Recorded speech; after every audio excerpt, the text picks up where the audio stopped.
No więc myśmy się szykowali do realizacji naszego planu, takiej dużej ofensywy politycznej, nastawionej na wybory, które były gdzieś tam w jesieni, więc zdawało nam się, że to się pociągnie i pociągnie.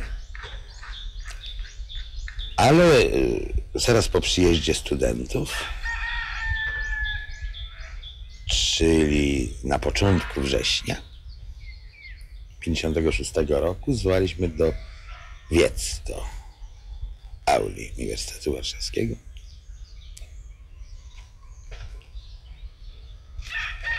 To jest o tyle ważne, że tam sformułowano to hasło: nie ma chleba bez wolności, nie ma wolności bez chleba. Taki program bardzo radykalnych działań. Tłum, ale umiarkowany, jeszcze nie taki jak za chwilę na Politechnice Warszawskiej. Był tam goździk z delegatami Żerania, po raz pierwszy go słyszałem przemawiającego na wiecu. Olbrzymia oczywiście owacja, entuzjazm.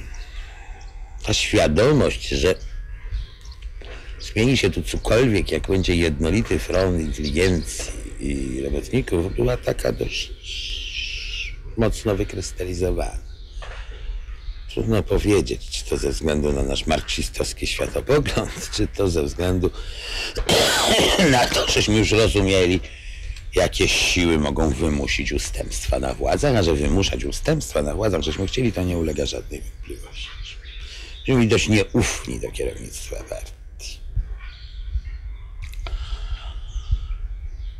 No i ten wiec jest także dlatego ważny, że wtedy żeśmy zwołali następny wiec, który został zwołany do Politechniki Warszawskiej. I tak się zaczęły wiece na Politechnice Warszawskiej. Po prostu przeniosły się. Ale między jednym wiecem a drugim przyjechał do nas, do zarządu uczelnianego ZMP, Krzyś Pomian, nie, Krzyś był w tym zarządzie, Krzyś Wolicki i Romek Ziment, i przywieźli nam tekst.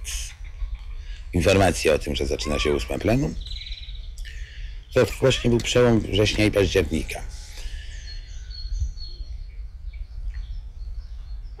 Informację, że zaczyna się 8. plenum oraz tekst proponowanych zmian w składzie kierownictwa 8. plenum.